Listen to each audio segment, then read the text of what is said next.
Russia's next 3-year budget just hit Russian parliament. Taxes up, spending tight, defense still number one. The deficit?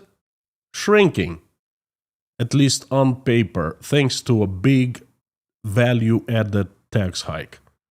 What does that mean for ordinary Russians? I'll break it down like a home budget. Simple, no jargon. And then I'll show you why 2026 federal budget will not hold up to the real world.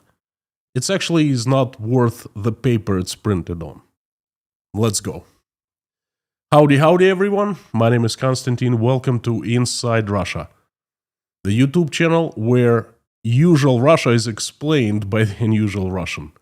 As usual, you will not find any propaganda, BS or lies here. Instead, you will find lots of common sense, truth and logic.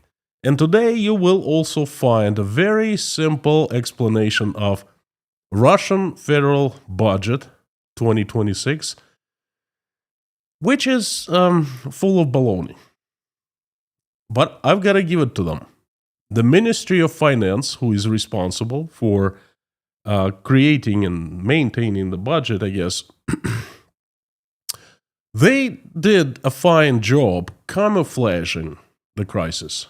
As I've said before, Russian state consists of very smart people, brilliant minds, unfortunately rotten hearts. Well, time to bust the camouflage and bring the truth to you and to the world. On Monday, September 29th, Russia's federal government submitted the draft federal budget for the next 3 years, 2026, 27, 28, to the parliament.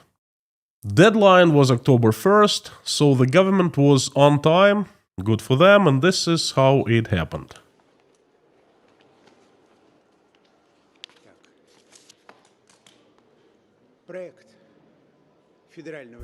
This fine fellow is Senator Makarov. He's in charge of the Federal Budget Committee of Russian Parliament, so you understand who you're looking at right now. And the fellow right of him is the State Federal Service Courier that actually delivered the draft budget from the Ministry of Finance, signed by the Minister of Finance to the Parliament.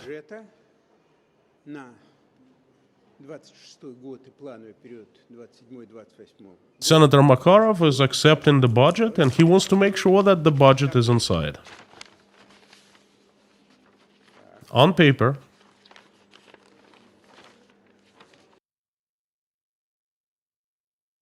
Now, I want you to take a look at this part right here.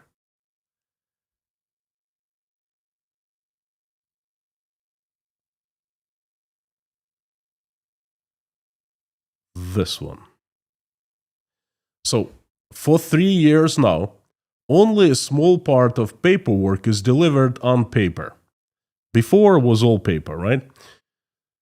So, this state courier service takes the documents and delivers. Most of the federal budget is digital. Welcome to the future, right? Well, more like welcome to the past. The federal budget is delivered on a CD disc, a compact disc on a CD. This picture is telling us 1 million words. It explains well the current state of computers in the Ministry of Finance and in the Parliament. Obviously, all involved in preparation and evaluation of federal budget, they are still using computers, PCs with CD-ROMs. Now, when was the last time you used CD-ROM computer? In my case, that was like 2005, perhaps. Well, Russian Parliament, Russian Ministry of Finance, welcome back to 2005. Now, I would I will try to explain this very complicated topic, federal budget of Russian Federation, in very simple language. Okay, I will be making analogies with something that you'll understand, cars, homes and things like that. And I'll try to be very, very brief. Please give me credit for that. I'm trying hard to make everything sound simple. And it took me half a day to actually go through the papers and figure out what's going on.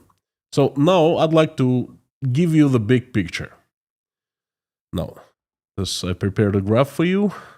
It's a pie chart, regular pie chart of spending priorities. Now, priority number one, the biggest spending, is defense and security. Well, basically, you can read the war.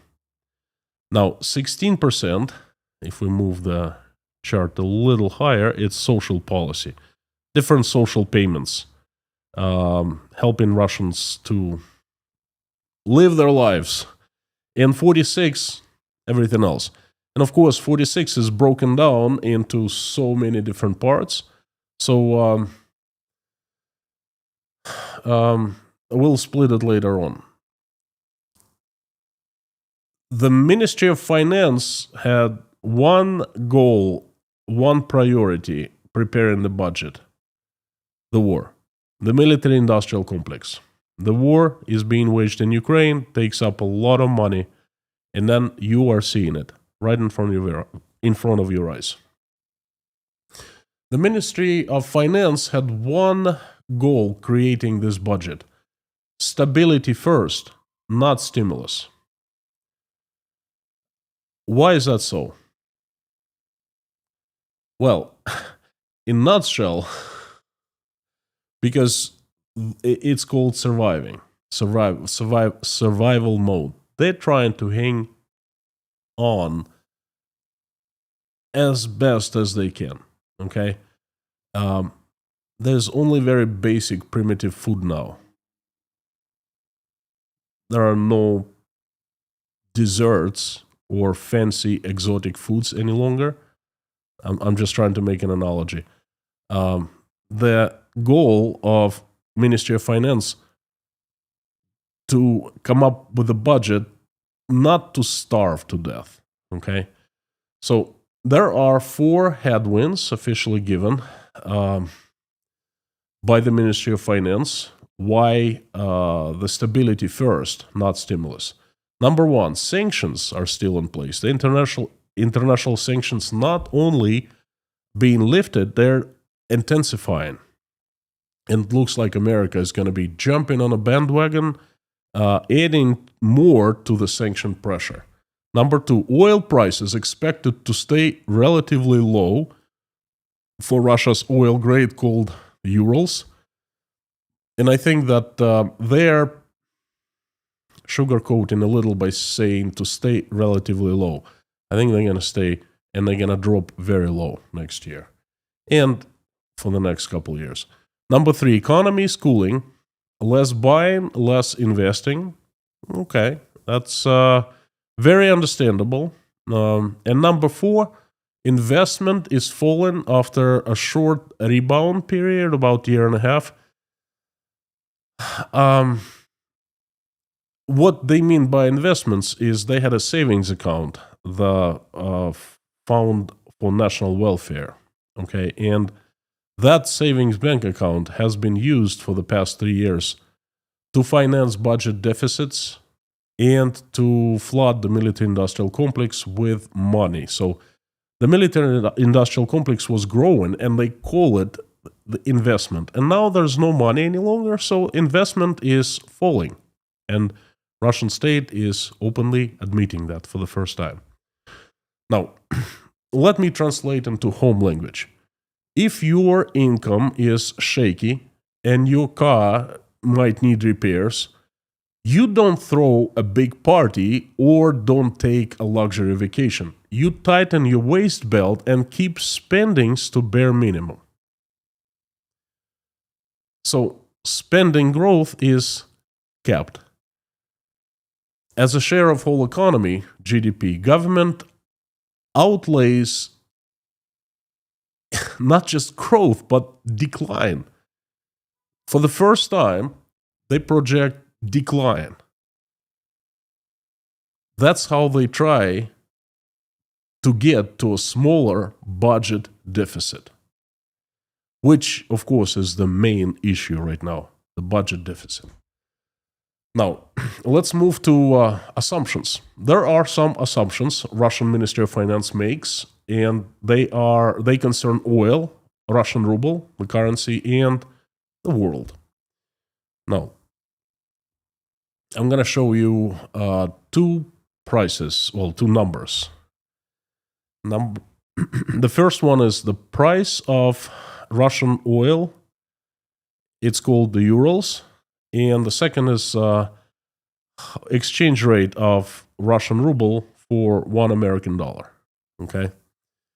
So in 2026, Russian Ministry of Finance expects Urals oil trade for $59 per barrel. Now,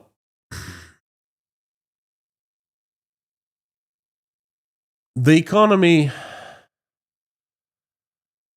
ministry doesn't expect a windfall of the price of oil. They assume around $59 in 2026, and that is about $11 less than Brent, the most common grade of oil, will be trading because of the sanctions. There are special sanctions placed upon Russia that discounts Russian oil. Now,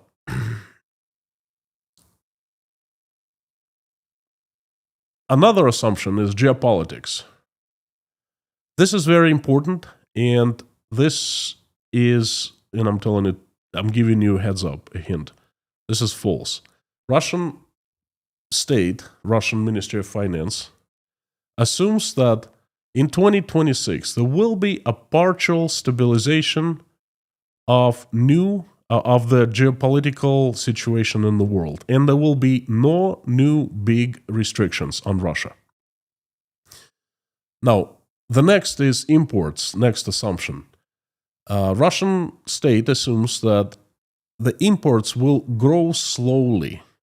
People will buy less and switch to Russian-made goods.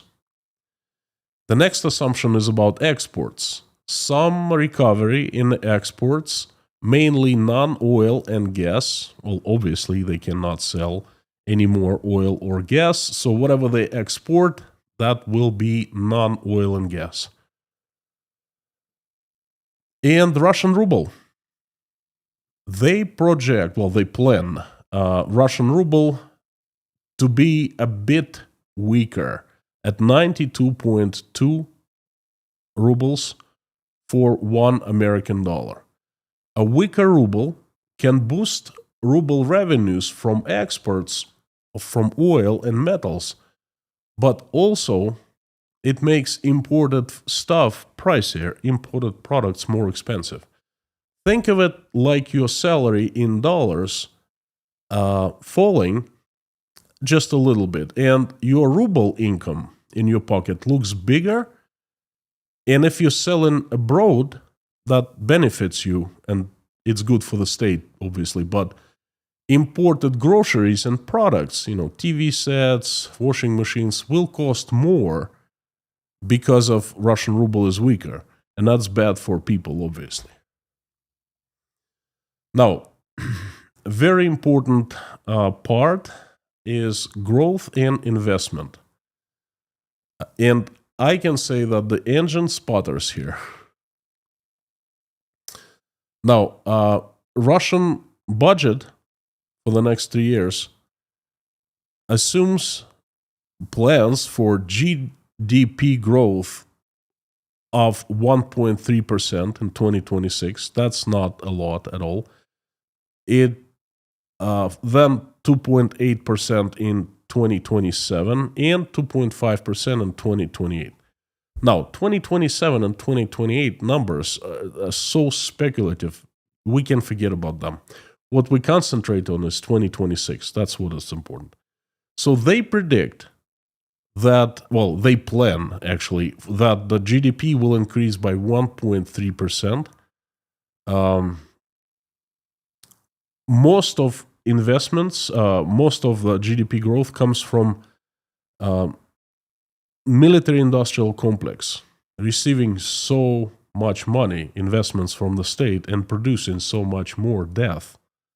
Okay, and that's been driving Russian GDP growth up. Now it's around 1%. We will find out the real number at the end of the year. And it means that the civil economy is in deep recession, and the growth of the military-industrial complex, despite so much money being pumped there, has stalled. Okay, so in 2026, the growth of 1.3%, keep in mind that defense and security spendings, most of that number will go to the military-industrial complex. 38% of the entire country's budget will be there. And with that huge amount, the GDP growth is expected only 1.3%. That is something very wrong there. Now, the government expects the economy to grow still, which I strongly disagree with. They're saying it's not going to be a boom, more like slow walking, not running. Again, I'll explain what I think at the end of this live stream after I'm done telling you the numbers. Investments here, investment is a red flag. After 1.7% growth in 2025, it is planned to fall 0 to 0.5% in 2026. Now, again, so much money spent on the military-industrial complex, and investments basically stall. Why? Because there will be so much less public investments as money runs out to finance the war, and business simply runs out of money to invest into itself. These two, not assumptions, facts, they actually add up to steep decline in the investments in 2026.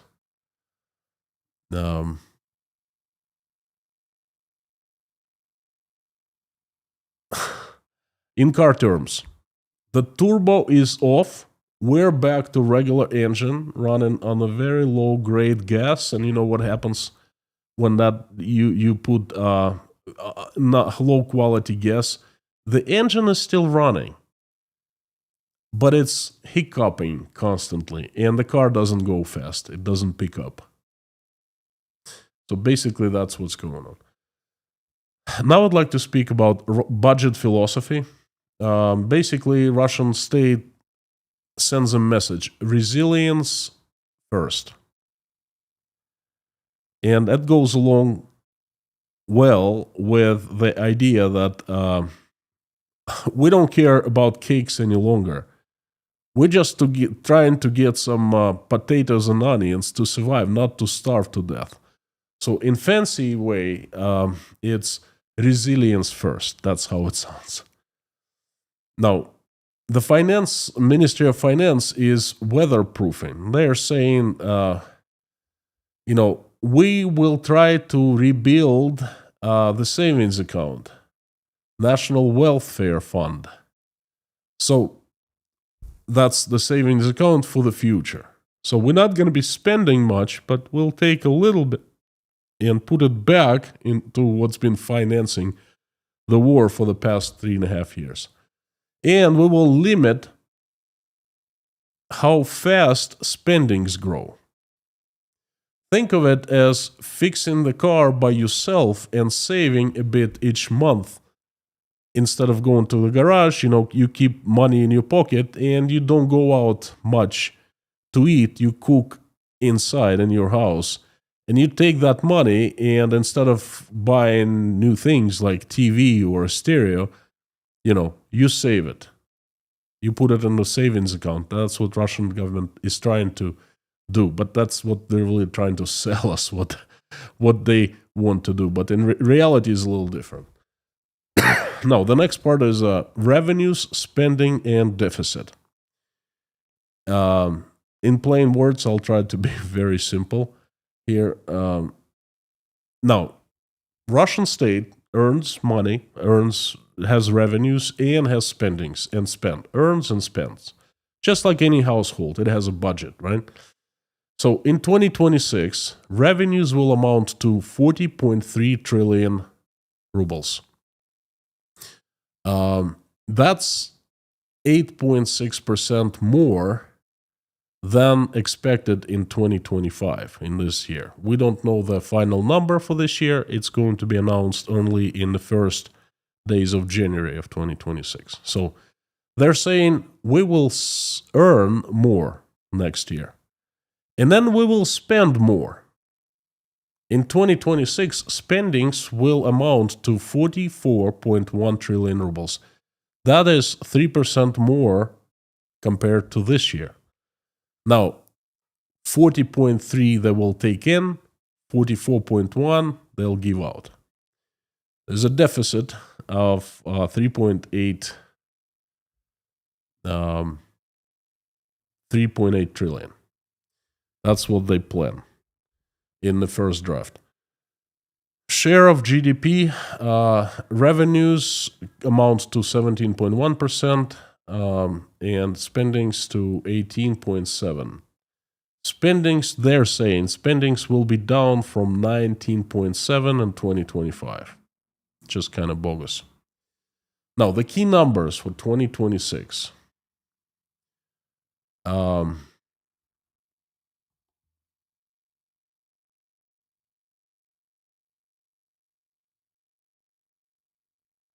I think I'm jumping ahead of the train engine. So the key numbers for 2026. The government takes in 4.3 trillion. It spends 44.1 trillion. As a slice of the economy, spending shrinks from 19.7% to 18.7% of GDP. That's preliminary plan. That's budget consolidation. Spending rises slower than income and slower than the economy. And the result of that, a deficit of 1.6% of GDP, or 3.8 trillion rubles, is expected in 2026. That's smaller in terms of percentage in 2025. In 2025, the budget deficit right now at this point for 8 months, first 8 months of the year, is 2.6% or 5.7 trillion.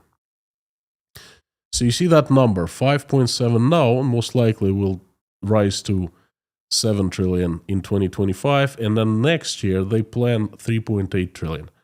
So everything is peachy-dory, right? I hope there are so many numbers. I hope I'm not losing you here, okay? It's really complicated, and trust me, I am trying to make it as simple as possible. And I think that deserves a like, by the way. Now, the most interesting part is, imagine we're talking about your budget. You earn and you spend. And then, by some reason, in 2026, you will spend more than you earn, okay? So the big question for you will be this: where do I get the difference? How do I pay for the gap? And that is exactly the question for the Russian state. How do they pay for the gap? And the Ministry of Finance has the answer. Mainly domestic borrowing. Net issuance of government bonds, about 4 trillion rubles. Tiny, the National Welfare Fund withdrawals, about less than 50 billion. All of a sudden, instead of trillions, we're talking of billions, right? So just a little bit from the National Wealth Fund. And That way, the liquid part of the fund of national welfare, the part you can actually spend, rises to 4.5 trillion by the next of 2026. That's according to the plan. So basically, they give us one major method to make up the difference between earnings and spendings, and that is borrowing. And that is bogus, bogus, bogus. I will tell you after I'm done telling you the facts and numbers. Now, where the extra money comes from. Like I said, the biggest source is borrowing, and then the second source is taxes. They plan to get extra revenue in 2026 of 1.8 trillion rubles from tax changes. Number one, the biggest tax changes, value-added tax has been increased from 20% to 22%. By 1/10. That's a huge increase.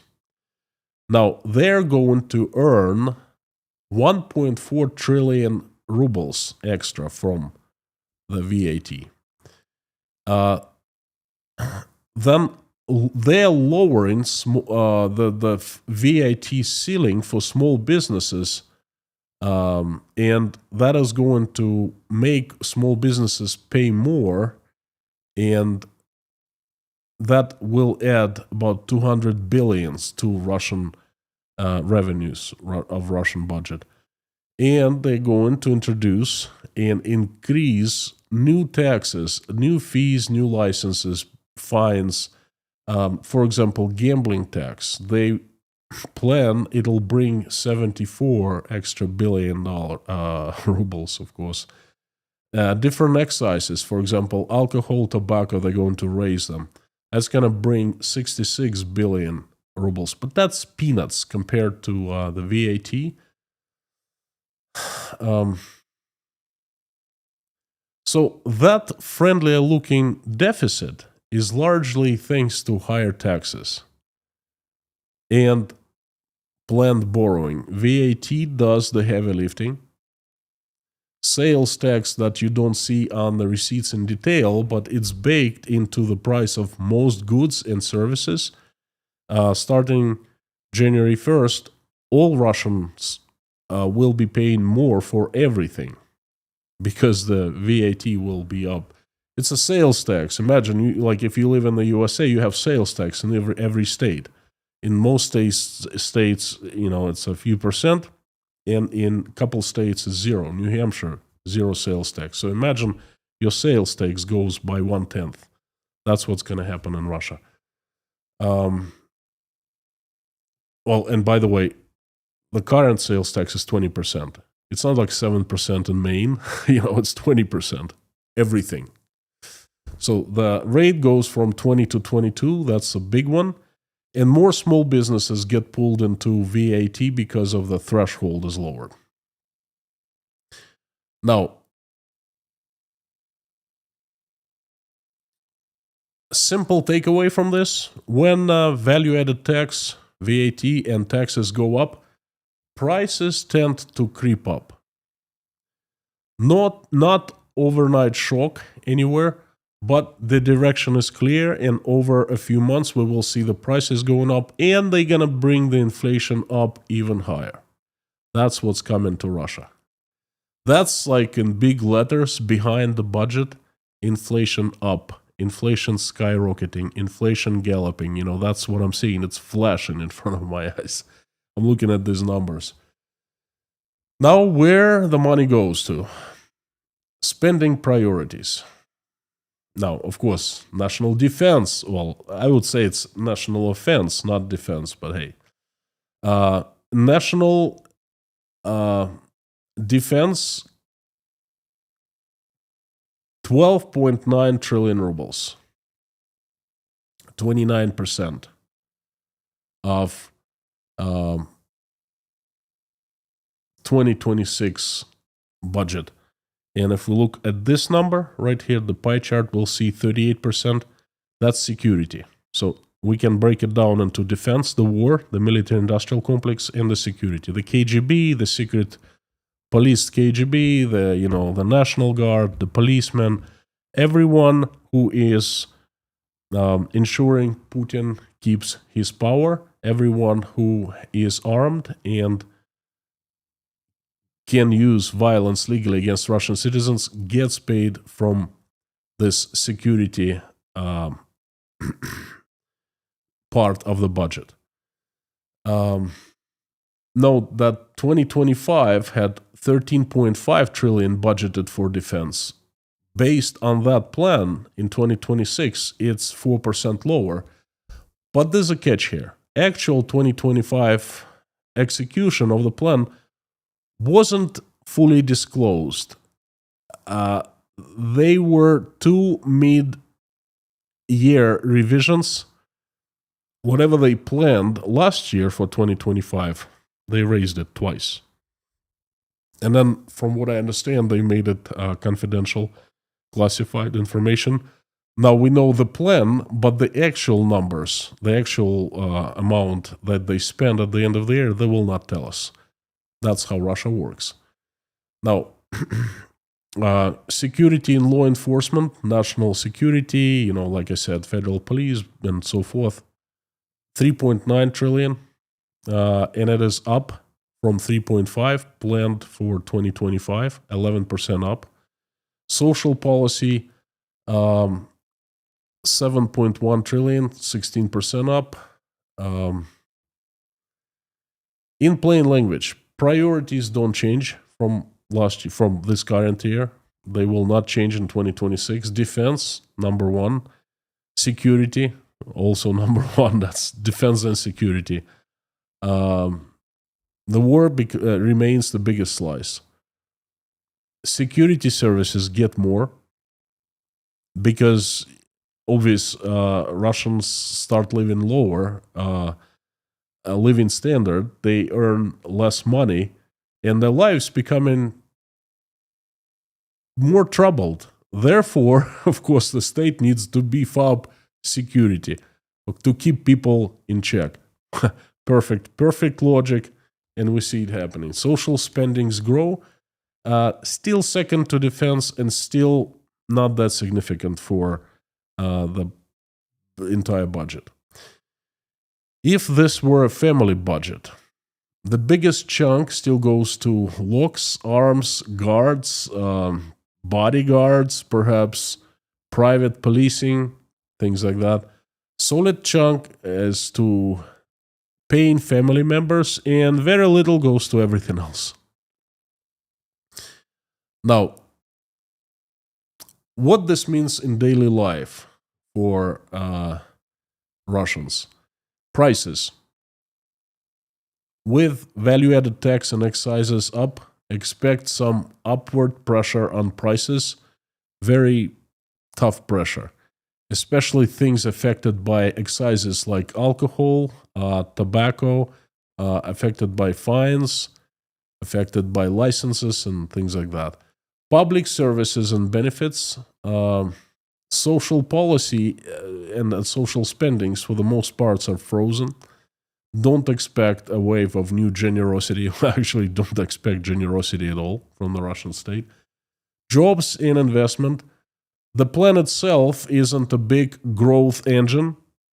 This budget is about providing stability, with investments slightly down in 2026, meaning they spend less on either paying the soldiers in Ukraine or the military-industrial complex. Not clear at this point.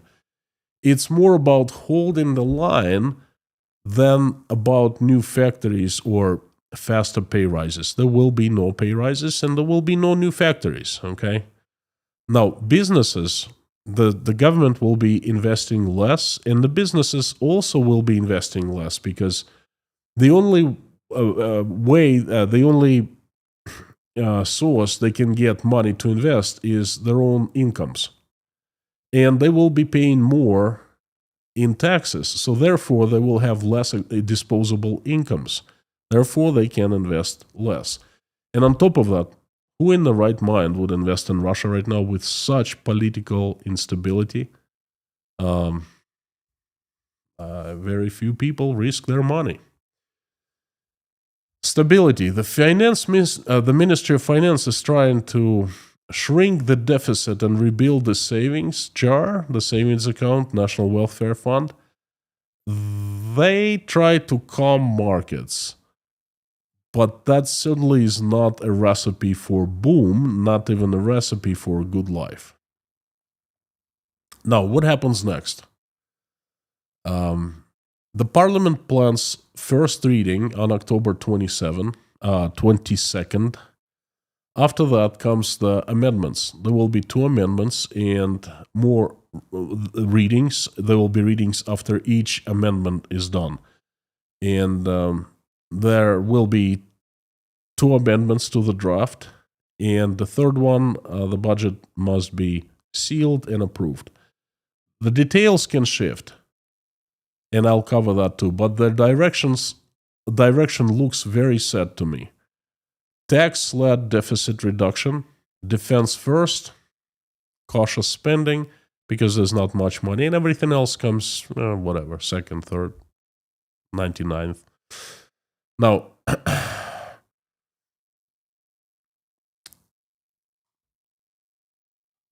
deficit. Now, I'm going to give you the takeaway from today's message, right? The deficit is 3.8 trillion rubles in 2026.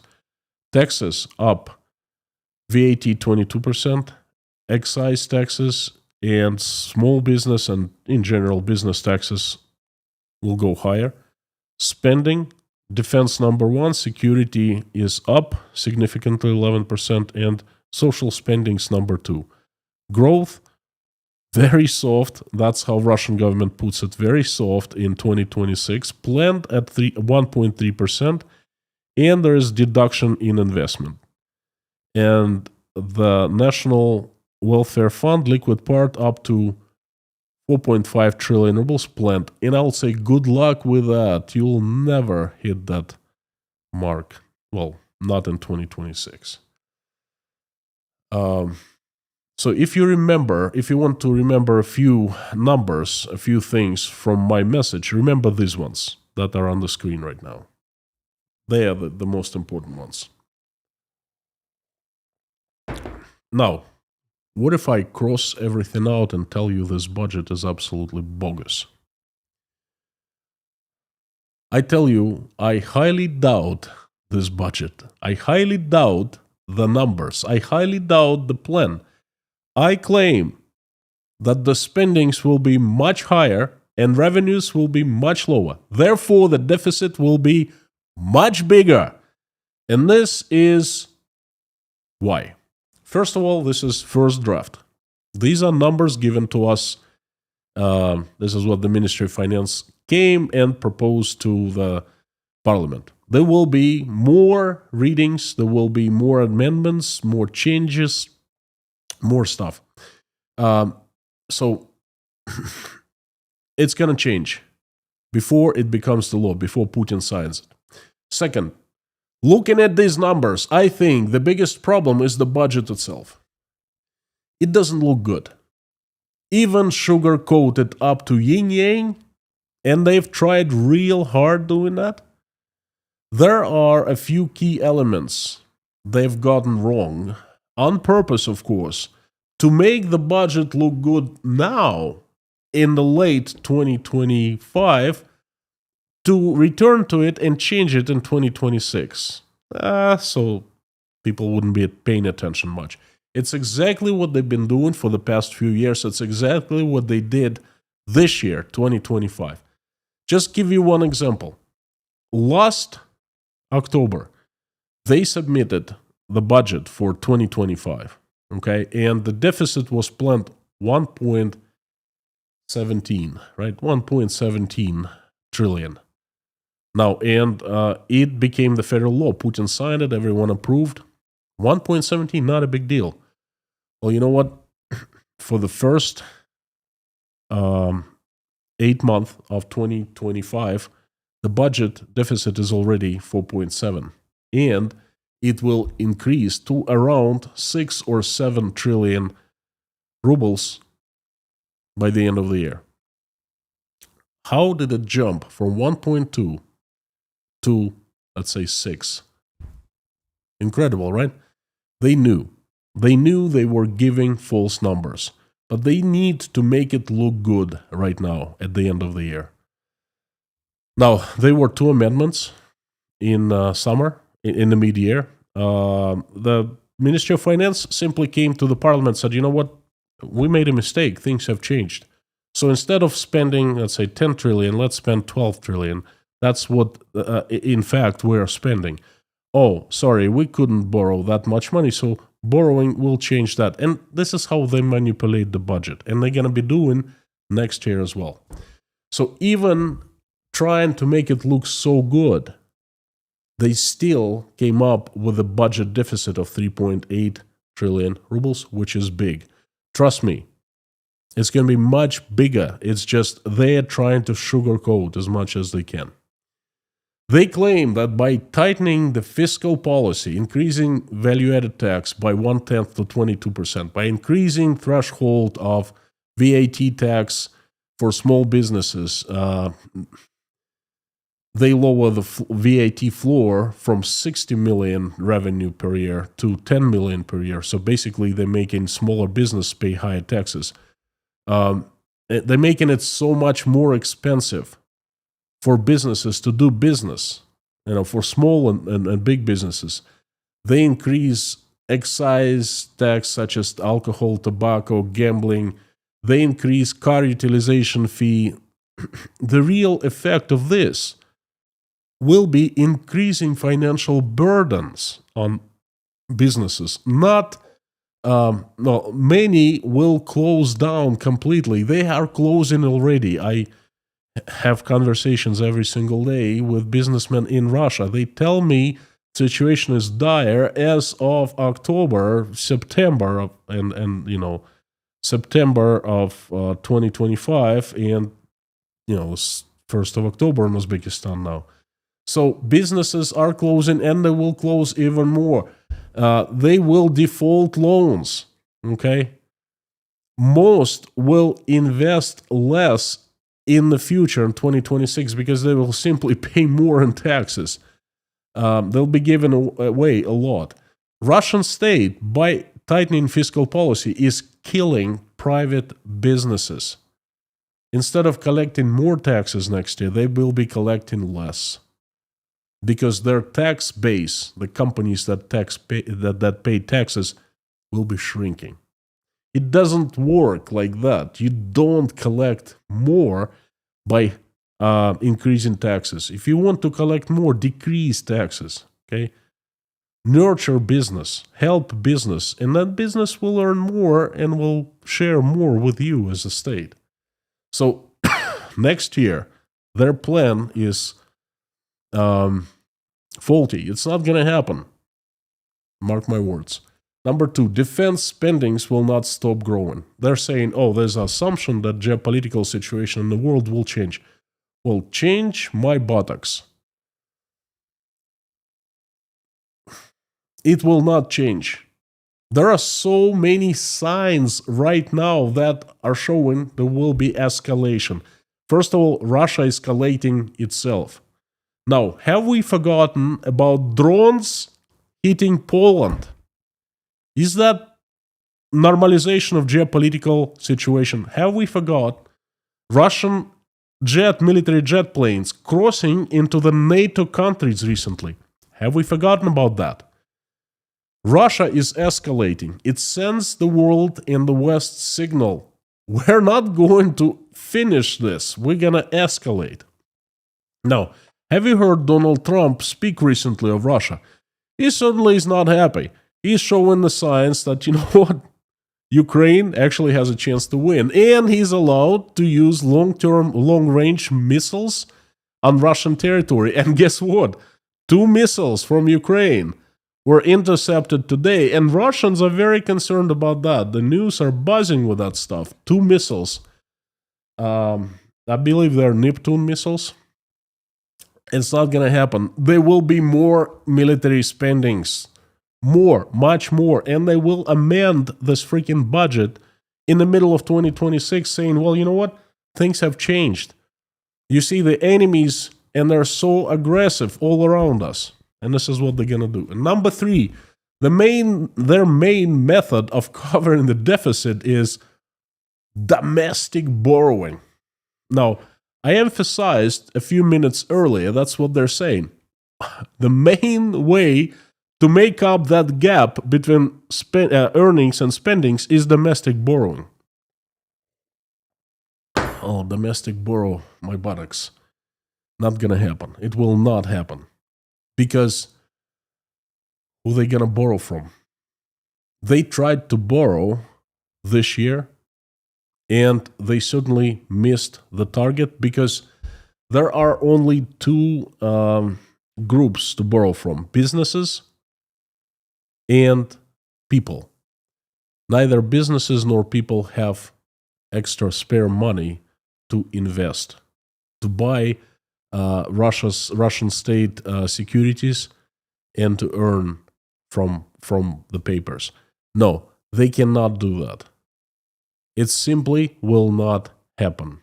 And don't forget, the more they borrow, the more they have to pay to service their debt. And their debt up to here right now. So they will have spent 2 trillion rubles by the end of 2026 just to service the debt. So these three key points make Russian budget fall apart like a card house when we start analyzing it.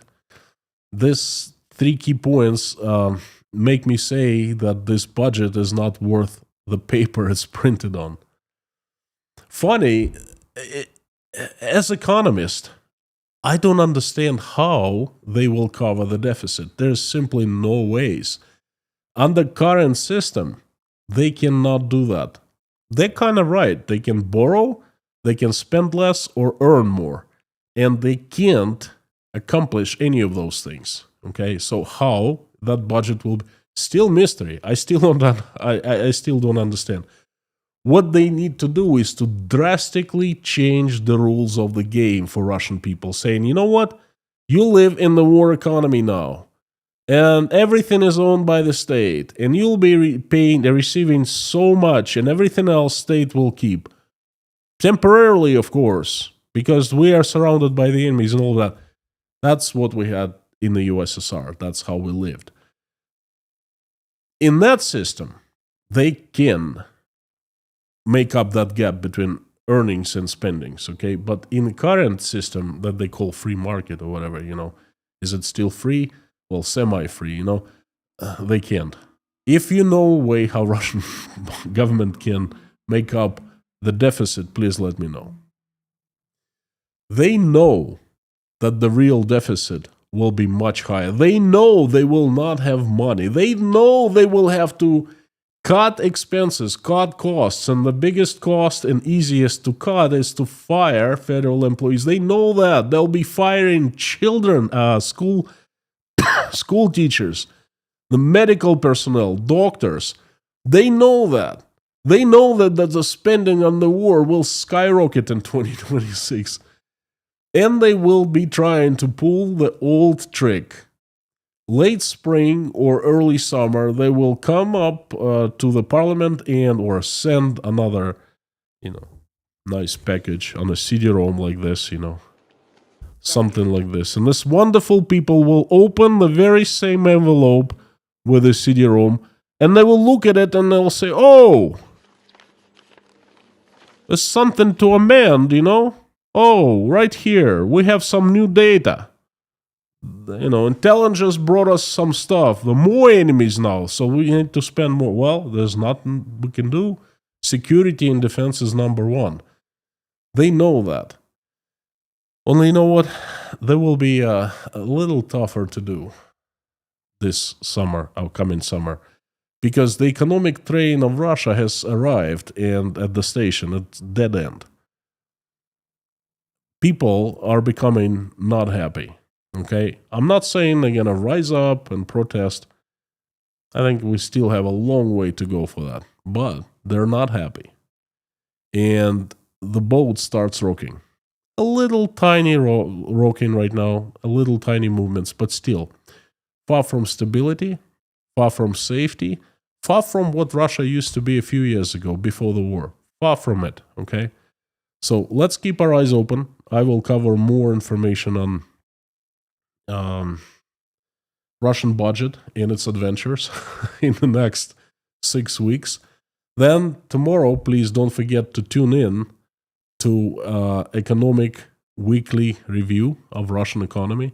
So another, I do it every Wednesday, and there's another video coming up, live stream video coming up tomorrow.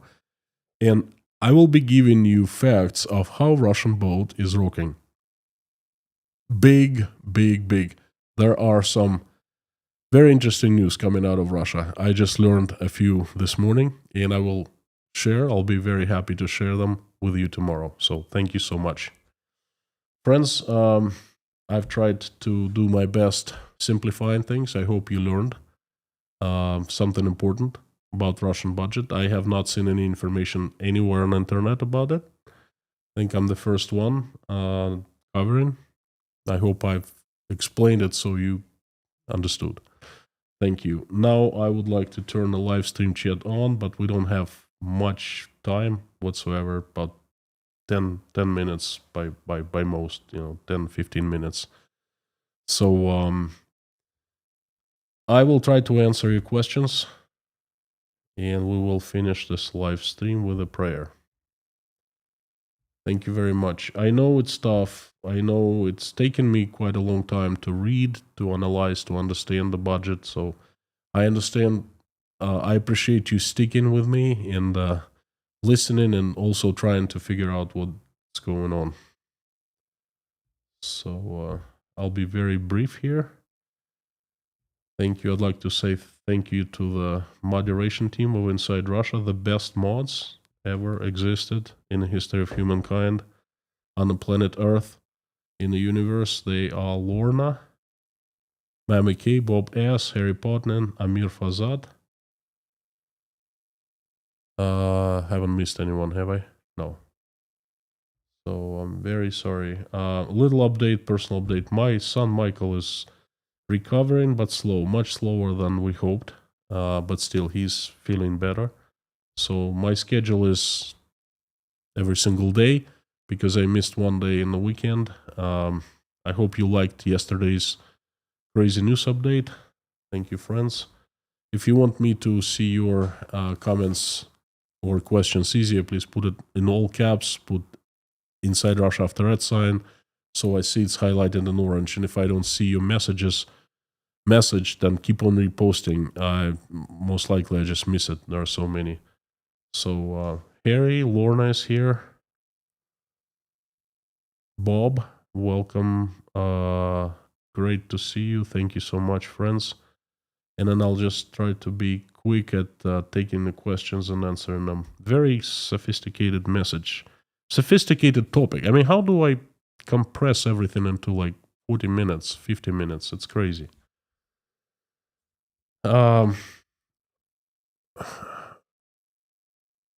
Mr. Werner, is it possible that the CD disk was used because of security, using only old non-networked unhackable PCs with old CD-ROMs? I doubt it. I doubt it because, well, you have security like computer security, you have people security. Because computer security, you can establish some crazy security, but people, they copy data. There are so many people that have access to that data. They copy, they make it available. We know all the data. I mean, what security are we talking about?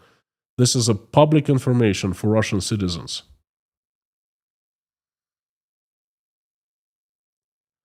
Michael Silberg, howdy. Stefan, hello. Pinda the Peanut. Tom W, KG1, long time no see. Pamela, Angela, Scott, Jodes, Ron Gravel, Kevin, howdy, friends. Late arrival, KG1. Have you talked about remaining money reserves? No, there's not much left. Basically, the reserves are gone. Liquid assets, liquid reserves are gone. They have some in yuan, I believe half of trillion, a trillion and a half, and some in gold, a little more. But the gold is not liquid. You cannot sell gold because it's sanctioned. You can sell it by small pieces with huge discount. So basically, forget about the Fund of National Welfare. It's gone. They're keeping the yuan part, 1.5 trillion rubles, just you know, as my anyway. Uh, a person I know used to say, "It's why do you get a credit card?" Another one. Oh, it's just for the case of emergency. I heard it so many times. As a member of my family used to say, "Oh, that would make me mad." It's like we don't need another one. It's just for emergency. Okay, that's basically the National Welfare Fund is just for the emergency. There's very little there.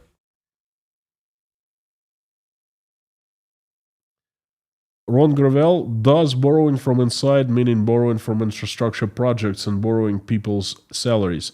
No, not salaries. Not, no, no, no. Now, borrowing from the inside Russia, it means selling the securities, bonds, to Russian people and to Russian banks, Russian businesses. Right now they're trying, but no one is buying because, first of all, it's 15% of annual return right now, and it's just too high of a risk. Russian government, there's a chance of defaulting. There's a chance that it's just too many risks involved. And for one thing, for another thing is no one has extra money, spare money to invest. That's the problem. They're cutting the infrastructure projects, and what they're gonna do next year is they're gonna tell it to businesses. We're not going to build any more roads, power plants. If you want to develop, build a new plant, you want to build a new facility, whatever, you are responsible to build the road and to maintain the road. You're responsible to build high voltage line. You're responsible to build the power plant. So basically, they're killing these projects, okay? And borrowing people's salaries. I mean, people's salaries are, if you're talking about federal employees, they can be cutting their salaries. So they'll be laying people off. Okay, but that's cutting costs. That's not borrowing. That's completely different run. Now, did you hear about unrest in Siberia? Yes, I did. I am going to make a live stream. I'm getting more information on that. It's not enough to make a live stream right now, but sometimes this week, most likely on Thursday, you expect a video or actually live stream to come out. Jodes, did you see that video I posted on Patreon? It was related to that recent Russian ski lift accident. Jodes, unfortunately, I haven't looked yet. I know that I was given lots of different links. Michael's been sick. I've been running around, and I will find, within a couple days, I will find time. I'll check them out. Thank you so much for sending. Leitmotiv, will Russia be able to survive if oil pipes freeze due to low flow because of the processing facilities are damaged or destroyed? Now, and you know your stuff, because this is a very good point. There is a big threat, not just Russian oil refineries shutting down, but Ukrainians are targeting transportation system of Russian oil, the compressor stations, and if oil cannot be transported through pipelines, then they will not be extracting it. Therefore, there is a risk of shutting down the oil wells. And then once you shut it down, it's winter. Everything's going to freeze. And then what, are you going to drill a new one? So big problem. So you're spot on. David Porter, good to see you. We still keep on praying for you every day, for your safety, your family, and everyone in Chernovtsi. Still looks very dark here in Ukraine. Just don't see an end to this mass destruction and killing. So sad. Please forgive us, David. Unfortunately, I don't have good news for you. Putin is not going to stop anytime soon. Now, he might be forced to stop. That I don't know. By God, by people, but on his own, he will not stop. Keep on praying for you, you know.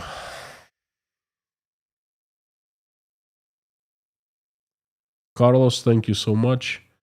Arne, does the tax projection make a difference between the eastern regions in Moscow, St. Petersburg?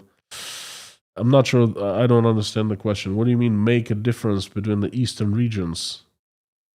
Explain, please. Winter is coming. Know our name. I agree with you. It's going to be very long winter, and I expect it to be very cold. Black Cat. Whoa. Good to see you. Good to see you, friend. How are you? I hope all is well. For the ones who don't know, Black Cat used to be moderator here at Inside Russia. There was too many things going on, so thanks for coming back. We had a few moderators in the past who are not mods right now, but you are still in our hearts. So thank you for coming.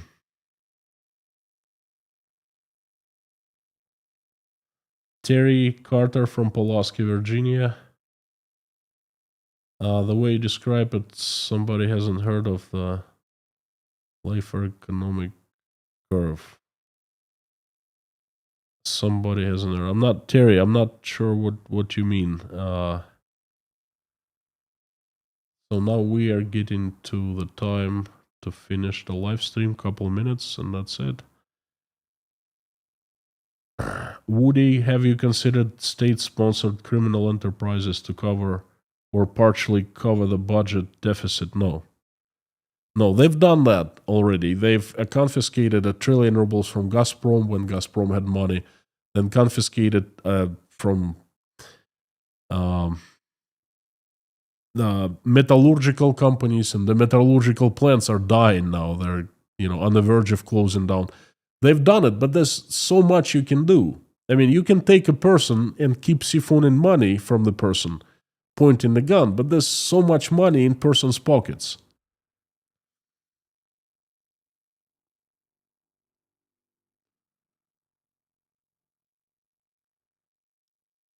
Criminal enterprises. Well, yeah, I don't know. That's beyond me. I've never heard of Russians doing the same thing as the North Koreans doing, malware industry, crypto scams, things like that. I'm sorry. I just don't know. How are you and mom? Black Cat, I'm hanging in there. So many things have changed, have happened. Mom is fine. Thank you very much. She visits once in a while, and thank you.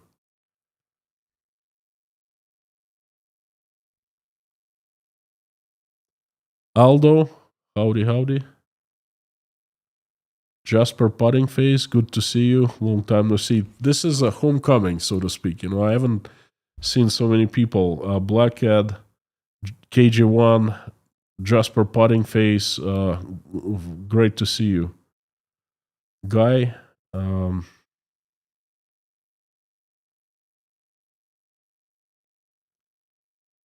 Ronnie, Shiva, Belgium, online. Do you know the channel Ukraine Today? Here I see a lot of info about the front line. I think it's very important to know that. I know the channel. I don't really watch other channels much, and I'm not an expert on military stuff. I don't know what's going on at the front lines. I get summaries here and there, but that's not something. It's not the area of my expertise. And frankly, it's very hard. It makes me feel like dying inside when I look at what happens at the front lines. Thank you, Bob. Time reminder. Tom W., what will eventually bring Russia down? Economy, protests, oligarch uprising, the war. The options are endless. Now, you know what, Tom? I might have an answer for you. It's actually, I'm going to make a daily snippet right after I'm done live streaming in a few minutes. Please come back to Patreon and find out what will bring Russia down. I've come up with this incredible stuff. Okay, I think that I have the answer. So, Andrew from South Africa, you're just in time for the prayer. Thank you for coming. Tom Wickline, will Russia just print money? Well, you can't just print money. Russia has been printing money so much. That's M2 money mass has doubled, I think, in 3 years.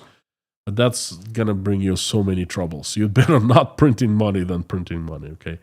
So, Leitmotiv, love the daily snippets. Please come up and come to Patreon. Check it out. I have a revelation for you today, okay? It was a revelation for me. So, thank you.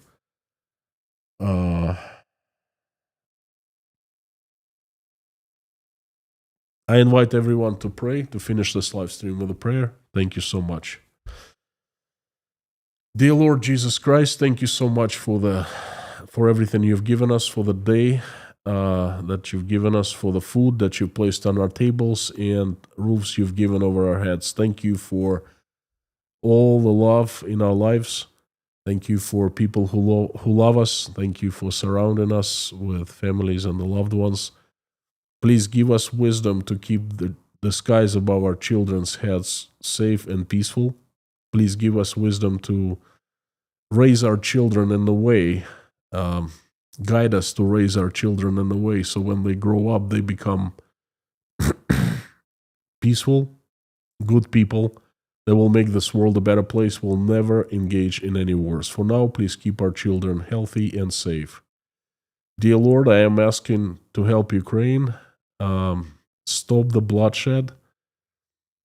The country needs peace and the Ukrainians need peace. Please reach out and touch the hearts and souls of those responsible and capable of making peace. To wake them up, please. Fill their hearts with love. Remind them they're still human beings. And remind them that they just need to make the decision to bring peace back. Peace is what is needed right now. Please answer prayers of every single Ukrainian who has been affected by this terrible tragedy. Make their wishes come true and answer their prayers, please. Please help my country, Russia, who has been hijacked by the demons that we know by their faces and by their names. Assemble your strongest angels with sharper swords into one heavenly army. Have Saint Michael lead it down to this earth and get rid of the demons. Please send your angels to help good Russian people to run their country, to make it loving and peaceful, to make it respectful. Dear Lord, please help everyone who is traveling, send them safe travels. Help everyone who is in danger of any kind, send safety and safe harbor. Please help all those who are seeking for any kind of asylum, running away from evil. Help single mothers and fathers who are struggling, raising their children, trying to make ends meet. Dear Lord, please help everyone who is helping Ukrainians and help the Ukrainians who are currently under attack or attacks from Russian weapons. Send everyone safety, please. I am asking to help those who are in need, the hungry, the homeless, the sick, the cold, the addicted, the jobless, the ones who are crying, the ones who are betrayed, backstabbed, the ones who are going through divorce, the ones who cannot see their children as much as they want to, the ones who are feeling betrayed, left behind, abandoned, and the ones who are losing their faith. Dear Lord, touch every person's heart who is in need of your love, of your warmth. Remind them that have them feel you right next to them. Remind them that you have not abandoned them, that you still love them, that you still care for them, that you still watch every single step they take and every move they make. Please help everyone who is in need. Dear Lord, I am very grateful and thankful for this community, for us coming together and praying. Thank you for everyone, 2,900 people who are praying along with me or simply watching us pray. I am asking to help every single person praying right now or watching us pray. Please answer their prayers and make their wishes come true. Thank you. Dear Lord, I am asking you to help people in need, members of our community who are Larry Barth. He's in coma right now. Please send recovery, send strength to his family, and have Larry recover and go home to live with his family. Help Larry. Help TMBC, Uliyun, Victor Garishan, Rod, Lee and Brenda.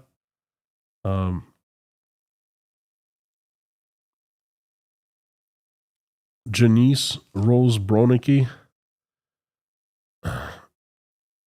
Teresa, Ron Bazoid, Ann Larson, Hannah, Jeffrey S., his family, Katharina, Mark, Tom W., J.R. McKim, Gabin with Gary, Lisa, Harry, Terry, John, Linda, Paula W., Dennis, Jason Carney, Susie Mailer, Tim, Dory, Rhonda, John, Taylor, Wayne, Darla, George Ruberty, Pamela, Meta Spencer, David Porter, his family, and everyone who is in Chernovtsi, Ukraine.